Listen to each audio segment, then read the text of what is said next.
बिहार में घोषणाओं की राजनीति, वादा, पैसा और हकीकत। सवाल यह है कि चुनाव के समय सरकार जनता को क्या देती है, वादा, योजना या फिर सीधा पैसा।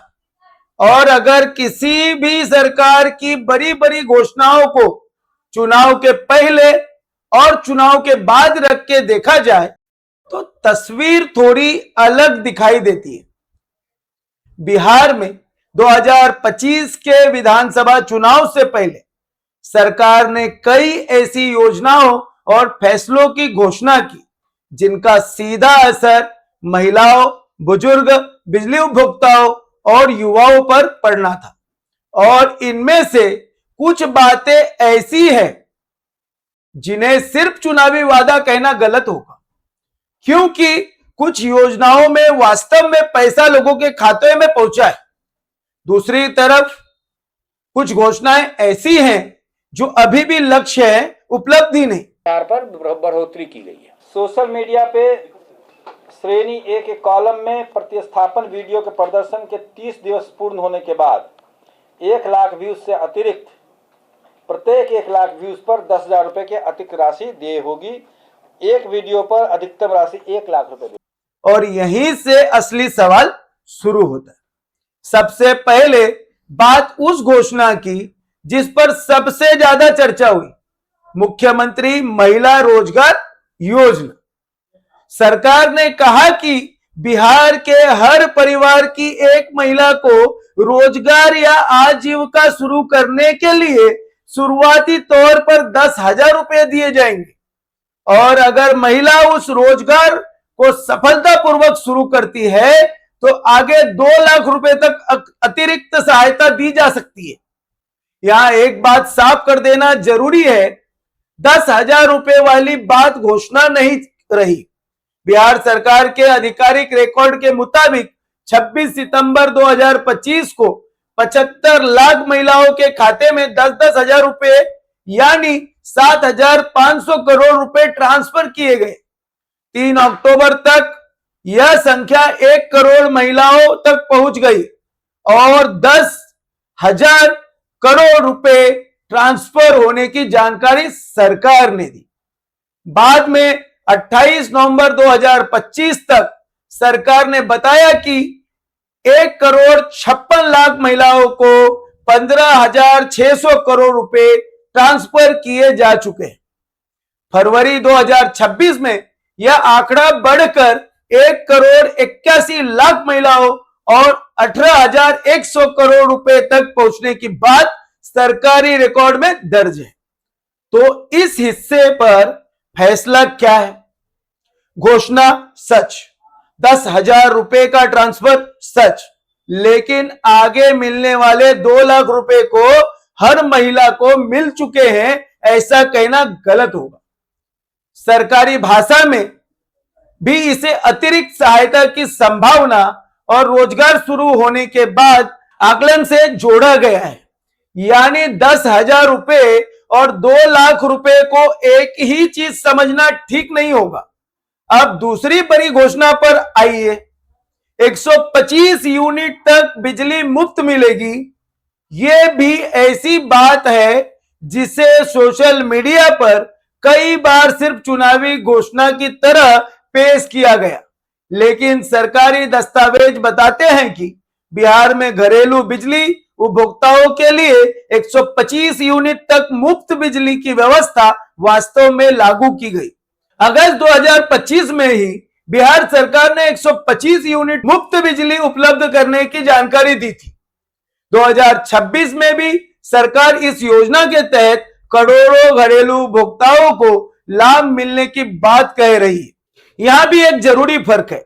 125 यूनिट तक मुफ्त का मतलब यह नहीं है कि पूरा बिजली बिल हमेशा के लिए खत्म हो गया। योजना की सीमा 125 यूनिट है और सरकार के मुताबिक अगर घर में सोलार से 125 यूनिट से ज्यादा बिजली पैदा होती है तो अतिरिक्त बिजली के लिए भुगतान की व्यवस्था भी की जा रही। तो इस घोषणा का फैक्ट चेक करना भी साफ है। 125 यूनिट मुफ्त बिजली सच है, लेकिन इसे हर परिवार को असीमित मुफ्त बिजली बताना गलत है। जून 2026 में बिहार सरकार ने 94 लाख से ज्यादा सामाजिक सुरक्षा पेंशनधारियों के खाते में 1100 रुपए प्रति माह की दर से राशि ट्रांसफर करने की जानकारी दी। यानी यहां भी घोषणा और अमल दोनों के सबूत मौजूद है। लेकिन अब आते हैं उस घोषणा पर जहां सबसे ज्यादा सावधानी की जरूरत है। 1 करोड़ युवाओं को नौकरी और रोजगार। सुनने में आंकड़ा बहुत बड़ा है। सरकार के 7 निश्चय में अगले 5 वर्षों में 1 करोड़ युवाओं को नौकरी और रोजगार देने का लक्ष्य रखा गया है। इसके लिए अलग युवा रोजगार और कौशल विकास विभाग बनाने की बात भी कही गई है। लेकिन यहां शब्द पर ध्यान दीजिए, लक्ष्य।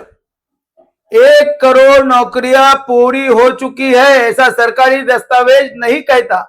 सरकार का दावा है कि पहले के चरण में 10 लाख सरकारी नौकरियां और 40 लाख रोजगार दिए जा चुके हैं, जबकि अगले 5 वर्षों के लिए नया लक्ष्य 1 करोड़ रखा गया है। इसलिए अगर कोई कहता है बिहार के 1 करोड़ युवाओं को नौकरी मिल गई तो यह दावा गलत होगा। सही बात है, 1 करोड़ नौकरी और रोजगार देने का लक्ष्य रखा गया है।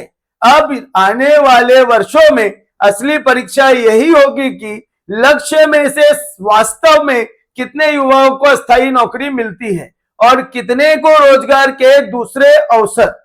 और शायद यही से बिहार की राजनीति को देखने का तरीका बदल जाता है, क्योंकि चुनाव के समय सिर्फ ये पूछना काफी नहीं है कि सरकार ने क्या घोषणा की।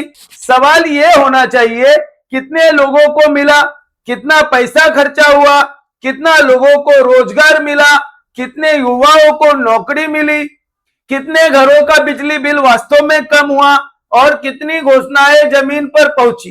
क्या सरकार चुनाव से पहले ऐसी घोषणाएं कर सकती है? इसका जवाब भी सीधा है, हां या नहीं में दोनों ठीक नहीं होगा। लेकिन लोकतंत्र में सवाल फिर भी खत्म नहीं होता, क्योंकि सरकार अगर जनता को पैसा देती है तो बिजली सस्ती करती है, पेंशन बढ़ाती है, महिलाओं को रोजगार के लिए सहायता देती है, तो ये अपने आप में गलत नहीं है। सरकार का काम ही कल्याणकारी योजनाएं चलाना है और उन्हें पूरा करने के तरीके की जानकारी हो। तो सवाल ये नहीं होना चाहिए कि सरकार पैसा क्यों दे रही है, सवाल ये होना चाहिए पैसा कैसे मिल रहा है, कितना मिल रहा है, कितने समय तक मिलेगा और इसका खर्चा कौन उठाएगा। और रोजगार के मामले में सवाल और भी सीधा होना चाहिए। 1 करोड़ का लक्ष्य है, लेकिन 1 करोड़ में से अभी तक कितने? क्योंकि आंकड़ा सुनना आसान है, आंकड़ा पूरा होना मुश्किल है। बिहार की इन घोषणाओं को अगर एक लाइन में समझे तो तस्वीर यह है, 10,000 रुपए वाली महिला रोजगार योजना वास्तव में लागू हुई और बड़ी संख्या में पैसा ट्रांसफर हुआ। 125 यूनिट मुफ्त बिजली वास्तव में लागू है। 1100 रुपए सामाजिक सुरक्षा पेंशन वास्तव में लागू है। लेकिन 1 करोड़ नौकरियां अभी लक्ष्य है। 2 लाख रुपए की अतिरिक्त महिला सहायता हर महिला को मिल चुकी राशि नहीं है, बल्कि पात्रता और रोजगार के आकलन से जुड़ी आगे की सहायता है। इसीलिए बिहार की जनता को सिर्फ घोषणा सुनकर खुश होने या सिर्फ घोषणा देखकर नाराज होने की जरूरत नहीं है। घोषणा को तारीख से देखिए, पैसे को सरकारी रिकॉर्ड से देखिए, रोजगार को नियुक्ति पत्र से देखिए, सड़क को जमीन पर जाकर देखिए और फिर तय कीजिए कि सरकार ने कितना कहा था और कितना किया। क्योंकि लोकतंत्र में असली रिपोर्ट कार्ड चुनाव से पहले दिया गया भाषण नहीं होता। असली रिपोर्ट कार्ड वह होता है जो 5 साल बाद जनता के घर, बैंक खाते, बिजली के मीटर और नौकरी के नियुक्ति पत्र में दिखाई देता है। और बिहार की इन घोषणाओं की असली परीक्षा भी अब यही है। तो दर्शकों, यह वीडियो आपको कैसा लगा? आप ये वीडियो को ज्यादा से ज्यादा लाइक कीजिए, शेयर कीजिए और अपनी राय हमारे कमेंट बॉक्स में पोस्ट कीजिए। फिर मिलता हूं आपसे अगले वीडियो में। तब तक के लिए जय हिंद, जय बिहार।